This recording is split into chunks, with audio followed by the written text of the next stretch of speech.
Well, excited to be joined, as always, here on MASN All Access by Just Baseball's Aram Leighton. Aram, you are out of hibernation. The offseason is over. We are back in the swing of things. Thanks for finding some time here on opening weekend. Thanks for having me on. It's always fun, especially with the minor league season getting ready to go now soon, too. Yeah, and Aram, you are the prospect guru, so we go to you for all things prospects across baseball. Had a lot of Orioles questions here for you.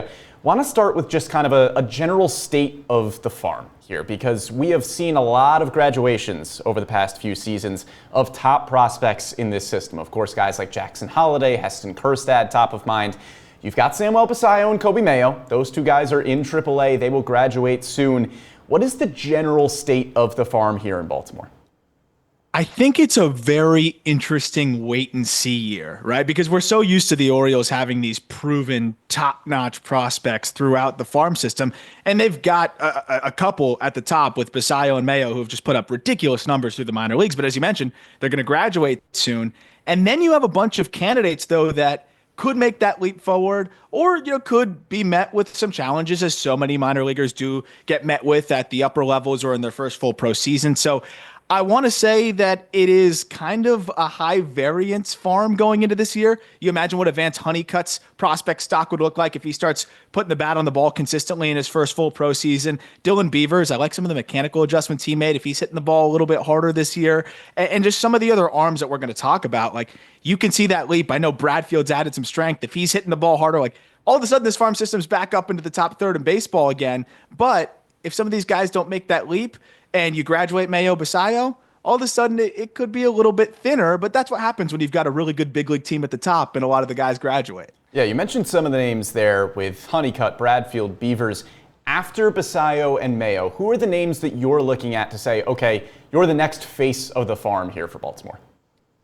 It's fun because I think it's going to be kind of this open competition, even though I don't think there's going to be a specific competition about it. But Enrique Bradfield Jr., the floor is so high, and that's, I think, what you love about him, where he's going to walk a ton, he's going to put bat on ball, and he's going to play what could be 80-grade defense in center field. That makes him a high-probability big leaguer, and that is going to make him what I think is a consensus top 100 prospect. So that could easily make him the face of the farm. Also, if he's hitting the ball a little bit harder, then he could be trending closer to that top 50 prospect. That'll help.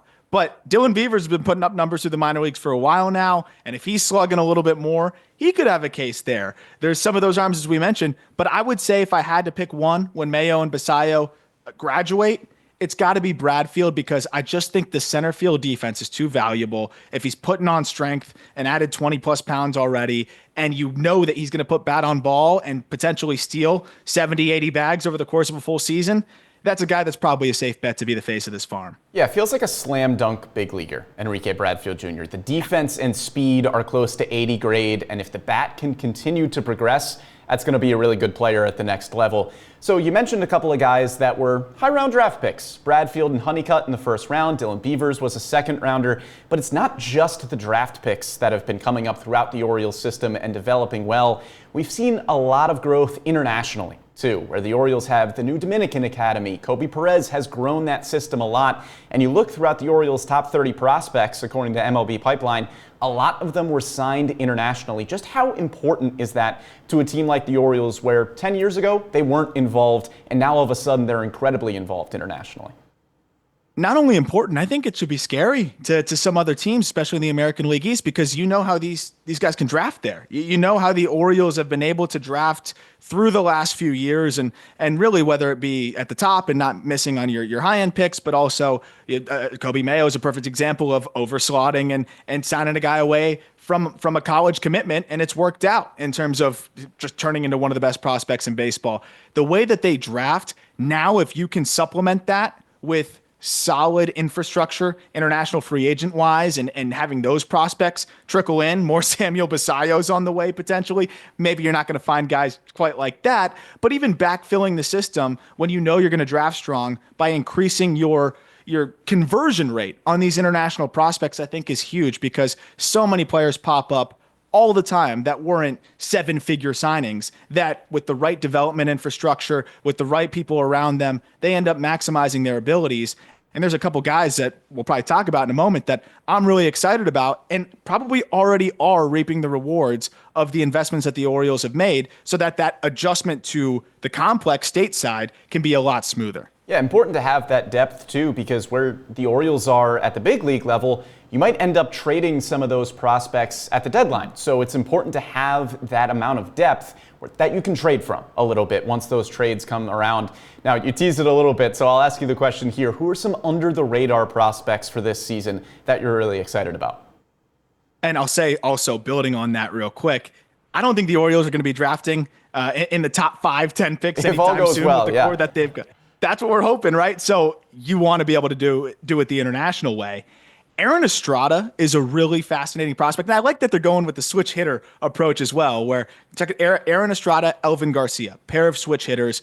I think both could have really fun years this year. Estrada's already kind of made that leap stateside and shown some good things, but sneaky pop for a switch hitter, smaller frame, but he moves all over the diamond, good athlete. I think he can be this fun utility piece. And I was really impressed with what he was able to do as a young player, getting up to low A and high A. But I think Elvin Garcia may have even more of an intriguing ceiling here where he may move off a shortstop. It might be third base, but he's another switch hitter with, I think, a fascinating offensive profile where he's very advanced approach-wise, chasing less than 15% of the time, super athletic in the batter's box, especially from the left side, where you can see this adjustability, this ability to hit the ball to all fields, sneaky pop to the pull side already. And you imagine as he fills out, because there's more room in that frame, one, he can accommodate that move to third base if that happens. But two, I think you could be really excited about that athleticism being paired with strength to result in what could be plus plate discipline, average bat to ball or better, and potentially average or better power. So Garcia is a guy I'm really excited to see how he makes the adjustment to the complex side of things. And I think he's going to be really impressive, especially with the approach. Yeah, and those are a couple of prospects that we won't see for a while here at Camden Yards. Excited to see their progression, maybe as they start, as you mentioned, in short season ball over here. But let's talk about the big league level here. We know Samuel Basallo and Kobe Mayo are going to make an impact in Baltimore at some point in 2025. Don't know exactly when, but it'll happen eventually. Who are some guys outside of those top two prospects that you could look at and say, okay, we could see you in an Orioles uniform this year? It's so hard to see anybody forcing their way up there because of how loaded they are. But as you know, the season, so many different things happen. So somebody could hit their way into an opportunity. If some guys go down, you never want that to happen. But that's the whole point of having a deep farm system and having guys at the upper minors. I think it's got to be Dylan Beavers, because when I'm looking at his adjustments as well, it was a guy that, we've seen him put together really solid seasons, but stalled out a little bit last year, and I think there was some experimentation at times, kind of adjusting with the mechanics, playing around, trying to find the right setup for him. And watching him this spring, I like where he's settled at in terms of where his hands are, where the bat is, and the load, where he's able to kind of get on plane a lot easier now. He's starting a little bit more stacked on his backside, which I think is allowing him to utilize the ground a bit more to tap into that power. He's got the bat to ball. The approach has always been there. If he's able to unlock a little bit more power instead of hitting 15 home runs like he did last year, maybe pushing to 20 to 25, I absolutely think that's a guy that can plug into the outfield situation. But again, that would be a result of, I think, guys going down or some unforeseen circumstances. I don't know if there's as many pitchers that are knocking on the door. There's some guys I really like, and you know how it goes. Pitchers can fly through the minor leagues, so would it shock me if a couple guys fly through like a Nestor Herman or a Michael Ferret? Not totally, but it still does feel like those guys are just a little bit further off from getting up to a point where they can help the big league club. Especially when you got a Chase McDermott maybe knocking on the door, and some of these other guys that are kind of ready if you need another arm. Yeah, this is a much different conversation than it was a few seasons ago in Baltimore. Dylan Beavers, already at AAA Norfolk, has had a great spring. I think normally we'd be really excited about maybe seeing Beavers at the big league level, and the Orioles are still trying to find playing time for somebody like Heston Kjerstad. So there is a log jam up at the big league level. But Aram, we appreciate the wealth of knowledge as always. Where can we find your work? You can find me at justbaseball.com. Of course, the Just Baseball Show, where we're talking baseball 4 of the 5 weekdays, and the Call Up, our prospect podcast, where we're breaking it all down. I do want to give one more shout out. Patrick Riley. I like that fastball. Yeah. That could be a guy that ends up getting up there because, that fastball is going to get on guys, especially in short spurts. But I really appreciate you having me on. Even on the way out, Aram's still providing insight. We appreciate it, man. Excited to talk again soon. Thank you.